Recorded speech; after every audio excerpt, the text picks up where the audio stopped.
Eh bien, bonjour à toutes et à tous, c'est Météo37, j'espère que vous allez bien en tout cas. Moi, ça va super et aujourd'hui, on se retrouve pour cette nouvelle vidéo, ce nouveau point météo où nous allons parler de la situation à venir pour cette semaine et cette fin de semaine avec le retour d'un petit peu d'agitation, notamment pour ce week-end avec l'arrivée d'une dépression. On va parler de tout ça dans ce point météo, on va regarder un petit peu ce qui est à attendre avec les centres d'action. Donc, on a eu une petite pause anticyclonique, vous l'avez vu sur notre pays, c'était globalement assez sec, ces derniers jours assez calme finalement, on a juste eu des passages nuageux, rien d'énorme sur notre pays, dû à la remontée de petites dorsales anticycloniques ici, remontant d'Espagne et débordant vers notre pays, donc des petites dorsales qui nous protègent des dépressions un petit peu plus au nord, mais plus on va avancer dans cette fin de semaine, plus les dépressions vont commencer à vraiment appuyer sur cette dorsale et on va le voir, cette dorsale, elle va un petit peu céder face à la pression des dépressions. Donc cette dorsale, vous la voyez, c'est cette petite dorsale ici qui s'était élevée sur notre pays, qui nous protégeait. Regardez, plus on avance dans la semaine, plus elle cède, elle s'effondre, et au fur et à mesure, donc, c'est les conditions dépressionnaires qui vont prendre le dessus sur notre pays, et donc à partir de ce mercredi soir et de cette nuit de mercredi à jeudi, on a les premières précipitations qui vont arriver sur le nord du pays, sur la moitié nord, qui vont concerner d'abord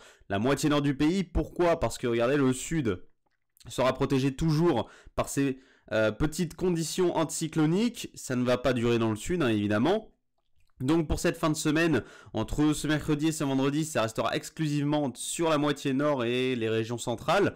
Mais par contre, plus on va avancer vers le week-end, et regardez, plus cette dorsale va céder, et donc plus les précipitations vont même avoir lieu plus au sud. Alors, une répartition assez inégale de ces précipitations sur notre pays, puisque le pourtour méditerranéen, lui, malheureusement, va recevoir peu, voire pas de pluie pour certains secteurs du pourtour méditerranéen. Alors, c'est surtout autour des Cévennes qu'il va pleuvoir, autour de la Méditerranée, mais par contre, en allant un petit peu plus vers l'est, vers le Gard, les Bouches-du-Rhône, et jusqu'aux Alpes-Maritimes, si vous habitez vraiment au bord de la Méditerranée, un tout petit peu plus dans les terres, les pluies seront un petit peu plus compliquées sur ces secteurs-là, et donc, ça restera assez sec finalement sur ces secteurs, déjà que c'est très très sec depuis le début de l'année.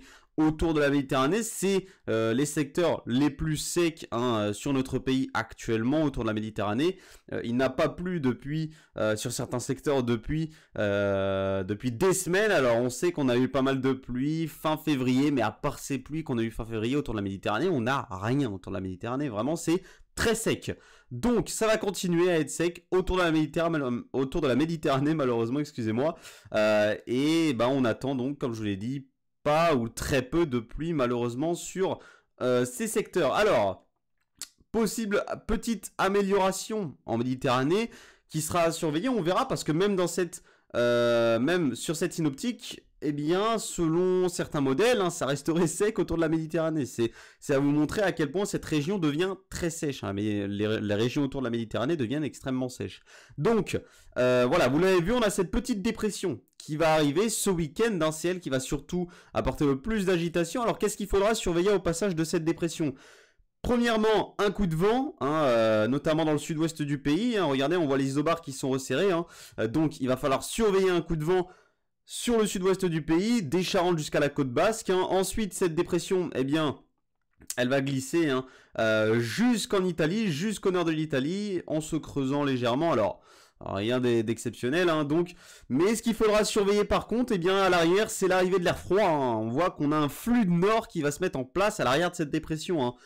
Donc, il faudra surveiller l'arrivée de l'air froid à l'arrière de cette dépression dès le début de semaine prochaine, et même dès la journée de dimanche, dès la fin d'après-midi, soirée de dimanche, l'air froid va débouler sur notre pays. Regardez, dès dimanche, hop, on passe directement en flux de nord dans la soirée de dimanche. Donc dès la soirée de dimanche, il faudra surveiller la chute des températures sur notre pays. Il faudra surveiller dans l'est les possibilités de neige.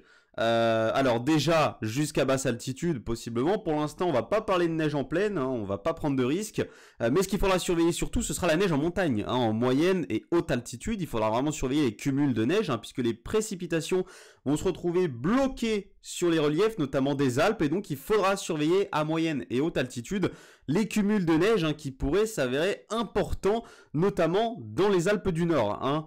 Et ça déborderait évidemment sur le Jura et les Vosges, mais c'est surtout dans les Alpes du Nord qu'on attend vraiment le plus de neige, qu'on attend vraiment les plus forts, les plus hauts cumuls de neige. Donc il va falloir surveiller la situation. Donc sur les Alpes françaises, ça va déborder sur les Alpes suisses également. Il pourrait neiger sur une grosse partie de la Suisse, possiblement aussi dès dimanche soir, dès la nuit de dimanche à lundi. Donc il va vraiment falloir surveiller la situation dans l'est du pays avec ces fortes chutes de neige qu'à très basse altitude. Pour l'instant, je parle pas de neige en pleine sur notre pays, je prends pas de risque, mais il faut savoir qu'actuellement les modèles n'écartent pas ce risque de possible giboulée, possible de neige jusqu'en pleine. On reverra tout ça évidemment dans de prochains points météo, mais pour l'instant, ce qu'il faudra surveiller, c'est l'humidité qui est encore de retour pour ce mois de mars sur notre pays. Ce coup de vent qui commence à vraiment se confirmer pour ce week-end. Donc ce coup de vent aura lieu dans la journée de dimanche. C'est vraiment la journée de dimanche qui s'annonce la plus agitée, clairement, avec coup de vent, neige en montagne, pluie sur une très grosse partie du pays. Donc il va vraiment falloir surveiller la situation. Et pour ceux qui voudraient l'origine de cette dépression, c'est tout simplement cette goutte froide ici, venue de cette masse d'air polaire qui envahit ici le nord de l'Atlantique. Donc cette goutte froide va glisser et regardez, on voit que avec le conflit de masse d'air et le jet stream, on va avoir une petite branche de jet stream qui va s'activer due à ce conflit de masse d'air. On a cette dépression qui va se creuser avec cette goutte froide évidemment. Une goutte froide, c'est une dépression, donc cette goutte froide va se creuser jusqu'à 995 hectopascales pour l'instant. On se creuse à autour de 995 hectopascales et ensuite elle va traverser notre pays et nous apporter toute cette agitation dont je vous ai parlé. Donc on va reparler de cette situation dans de prochains points météo. Merci à tous de l'avoir suivi, on se retrouve très bientôt pour en reparler. C'était Météo 37, bye tout le monde.